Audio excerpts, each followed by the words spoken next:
రూపంలో జారి మనం కిందకు పడ్డాం.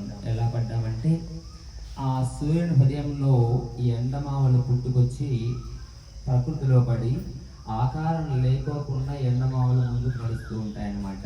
నడుస్తూ ఉన్నాయి అంటే దాంట్లో ప్రాణం ఉన్నట్టే. మనం సహజంగా ప్రాణం పోసే వస్తువులు కొన్ని ఈ సృష్టిలో సహజంగా అవంతకవే ప్రాణం పోస్తున్నట్టు కొన్ని ఉన్నాయన్నమాట. కానీ మనం భూమిపై నడవాలంటే దేహం అవసరము.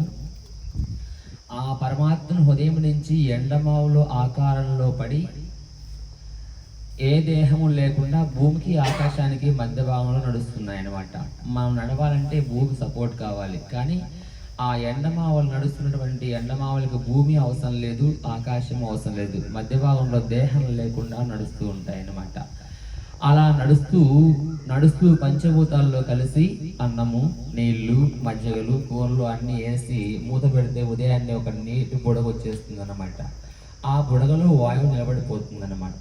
ఆ బుడగలో వాయువు నిలబడినట్టుగానే ప్రాణము దేహం నిలబడిపోయింది అనమాట. యథార్థంగా మళ్ళీ పరమాత్మను హృదయంలోకి కలిసేకి అవకాశం కనుక్కోలేకపోతా ఉందన్నమాట. దేహంలో చిక్కులుకొని నేను దైవాన్న జీవునా అన్న విషయం తెలుసుకోకుండా ఎన్నో యుగాల క్రితం నుంచి పోరాటం చేస్తూ ఉందన్నమాట. మనం ప్రపంచాన్ని పట్టుకున్నా, నువ్వు సుఖంగా ఉన్నా, దుఃఖంగా ఉన్నా, ఆరోగ్యంగా ఉన్నా, అనారోగ్యంగా ఉన్నా, ఏ విధంగా ఉన్నా కూడా క్రమం తప్పకుండా సోహం సోహం సోహం అనే నిమిషాన్ని 15 సార్లు, గంటకు 900 సార్లు, రోజుకి 21,600 సార్లు లోపలికి పోతుంది, వస్తుంది. పరమాత్మ నిన్ను పట్టుకున్నటువంటి విషయం మనం కనుక్కోలేకపోతూ ఉన్నాం. నిన్ను ఎలా అయినా ఎక్కడింటైతే నువ్వు వచ్చావో అక్కడికి దేహం నుంచి విడబడిచి, బంధం నుంచి విడబడిచి, భవబంధాల నుంచి విలక్షణం చేసి ఎక్కడింటైతే వచ్చామో అక్కడికి తీసుకువెళ్ళాలని నిన్ను రాత్రి పగుళ్ళు పట్టుకొని అలవడని మర్చిపోయి మనం సంసారాన్ని పట్టుకొని బాధపడుతున్నాం అన్నమాట.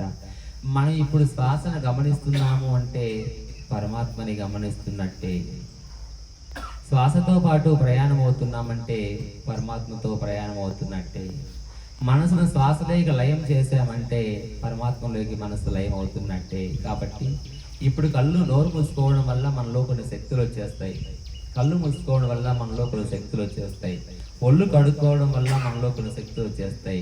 మనసుని శ్వాసలోకి లయం చేయడం వల్ల మనలో కొన్ని శక్తులు వచ్చి దైవాన్ని గ్రహించి దైవంలోకి లయం అయ్యే అవకాశం ఏర్పడుతుంది అన్నమాట. నోరు మూసుకుంటే మౌనము, కళ్ళు మూసుకుంటే ధ్యానము, ఒళ్ళు కడుక్కుంటే స్నానము, మనసును శ్వాసలోకి లయం చేస్తే యోగము అవుతుందన్నమాట. కాబట్టి ఇప్పుడు పరమాత్మకి ఆకారం లేదు.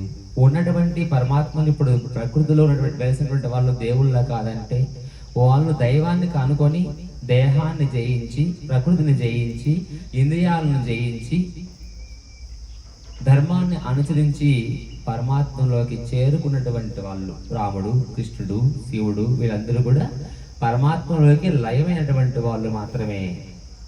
లోపలికి పోయే పరమాత్మకి కులం లేదు, మతం లేదు, ఆకారం లేదు. ఆకారం లేనటువంటి పరమాత్మ ఆకారంలో ప్రవేశిస్తున్నాడు. ఆకారమైన పరమాత్మ ఈ ఆకారంలో ప్రవేశిస్తున్నాడు. లోపలికి పోయే శ్వాసకి కులమతాలు లేవు, ఆకారం లేదు. కాబట్టి ఈ యొక్క శ్వాసను మీద ధ్యాస పెట్టి చేసే ధ్యానం ఎవరైనా చేయొచ్చు. పరమాత్మను మనం బయట వెళ్తున్నాం కానీ మన దేహంలో ఉన్న విషయం మనం కనుక్కోలేకపోతున్నాం. కాబట్టి అందరూ కూడా లోపలికి వెళ్ళే శ్వాసను గమనిస్తూ నిశ్శబ్దంగా కూర్చోండి. శ్వాస ఏ ఆకారంతో లోపలికి పోతా ఉంది, ఏ ఆకారంతో బయటకు వస్తూ ఉంది, శ్వాస ఎంతవరకు లోపలికి పోతా ఉంది, ఎక్కడికి పోయి మళ్ళీ తిరిగి బయటకు వస్తూ ఉంది, బయట నుంచి పోయే శ్వాస బరువుగా పోతా ఉంది, లోపల నుంచి వచ్చే శ్వాస తేలిగ్గా బయటకు వస్తూ ఉంది.